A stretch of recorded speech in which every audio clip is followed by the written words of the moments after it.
नमस्कार दोस्तों। आज मैं आपको एक ऐसी कहानी सुनाने जा रही हूँ जो एक साधारण से पत्थर से एक इंसान की जिंदगी कैसे बदल गई, इस पर आधारित है। यह कहानी हमें सिखाती है कि जिंदगी में पैसे या दौलत से बढ़कर भी कुछ और है। तो चलिए सुनते हैं अनाज पीसने वाला पत्थर की यह सुंदर कहानी। एक गांव में रामू नाम का एक गरीब लेकिन ईमानदार आदमी रहता था।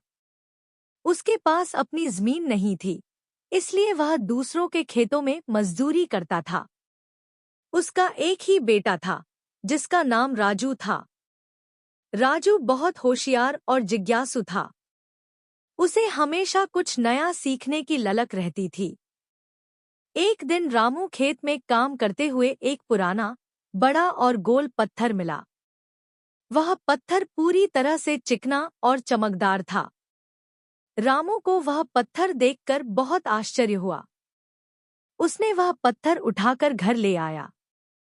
घर आकर उसने वह पत्थर साफ किया। जब उसकी पत्नी और बेटा राजू ने वह पत्थर देखा, तो उन्हें भी उसकी सुंदरता बहुत अच्छी लगी। राजू ने वह पत्थर अपने कमरे में रख दिया। उसे लगा कि यह पत्थर बहुत अलग है। एक दिन राजू ने अपनी माँ से पूछा, माँ, इस पत्थर का क्या उपयोग है? माँ ने कहा, मुझे नहीं पता बेटा, लेकिन मुझे लगता है कि यह सिर्फ एक पत्थर है। राजू को यह जवाब सही नहीं लगा। उसने अपने पिताजी से पूछा। पिताजी ने कहा, मैंने अपनी जिंदगी में ऐसा पत्थर कभी नहीं देखा, लेकिन मुझे लगता है कि यह सिर्फ एक सुंदर पत्थर है। राजू ने बहुत से लोगों से चर्चा की। किसी ने कहा कि यह पत्थर खेलने के लिए है, तो किसी ने कहा कि यह पत्थर सिर्फ घर की सजावट के लिए है। लेकिन राजू के मन में कुछ और ही चल रहा था। एक दिन राजू ने तय किया कि वह इस पत्थर को लेकर गांव के सबसे बूढ़े आदमी से मिलेगा। वह आदमी बहुत ज्ञानी था और उसे सभी चीजों की जानकारी थी। राजू ने वह पत्थर लिया और उनके पास गया। राजू ने उस वृद्ध से पूछा, बाबा, इस पत्थर का क्या उपयोग है?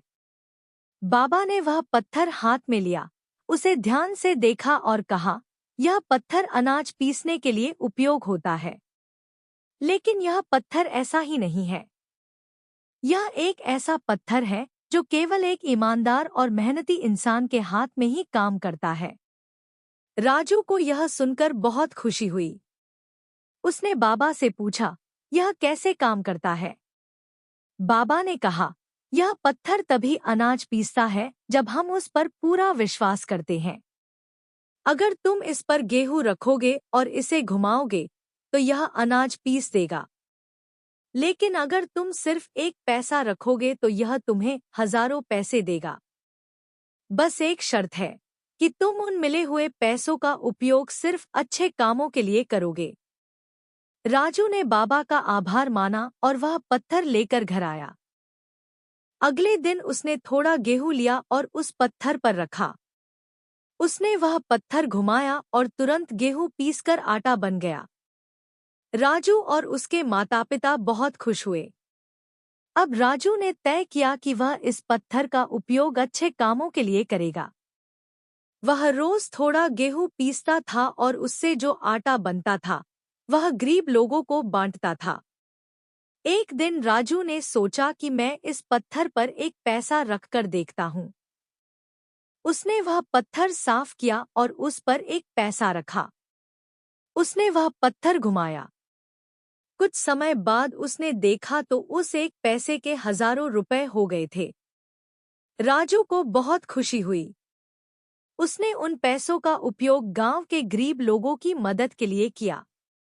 उसने जिनके पास जमीन नहीं थी, उन्हें जमीन खरीद कर दी। जिनके पास घर नहीं थे, उन्हें घर बनवा कर दिए। उसने गांव में एक स्कूल और एक अस्पताल भी बनवाया। राजू अब बहुत अमीर हो गया था। उसके पास सब कुछ था, लेकिन वह कभी घमंडी नहीं हुआ। उसने उस पत्थर का उपयोग सिर्फ अच्छे कामों के लिए किया। उसका नाम अब पूरे राज्य में प्रसिद्ध हो गया था। लोग उसे मदद का फरिश्ता कहने लगे। एक दिन उसने फिर से उस वृद्ध से मुलाकात की। उसने बाबा से पूछा, बाबा, उस पत्थर की यह शक्ति किस कारण बढ़ी? बूढ़ा मुस्कुराए और बोले, बेटा, उस पत्थर की शक्ति कभी नहीं बढ़ी। वह हमेशा से थी। लेकिन तुमने उस शक्ति का उपयोग अच्छे कामों के लिए किया।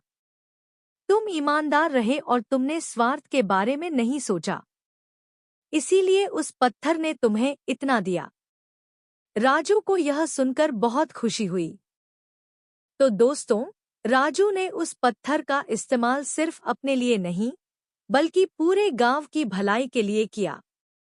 इससे हमें यह सीख मिलती है कि हमारे पास जो कुछ भी है, फिर चाहे वह ज्ञान हो, पैसा हो या कोई विशेष क्षमता, अगर हम उसका उपयोग दूसरों की मदद के लिए करते हैं, तो हमें असली खुशी मिलती है। सच्ची अमीरी पैसों में नहीं होती, बल्कि हमारे अच्छे कामों और दूसरों के चेहरों पर आई मुस्कान में होती है। तो दोस्तों, अभी के लिए आपको धन्यवाद। मिलते हैं जल्दी ही एक नई और प्रेरणादायी कहानी के साथ। अगर कहानी पसंद आई तो हमें लाइक करके जरूर बताएं। कहानी का मजा अपने दोस्तों के साथ भी बांटें, शेयर करें। और हर रोज एक नई कहानी सुनने के लिए हमारे चैनल को सब्सक्राइब करें। घंटी वाला बेल आइकन दबाना मत भूलिएगा, ताकि अगली कहानी सबसे पहले आप सुन सकें।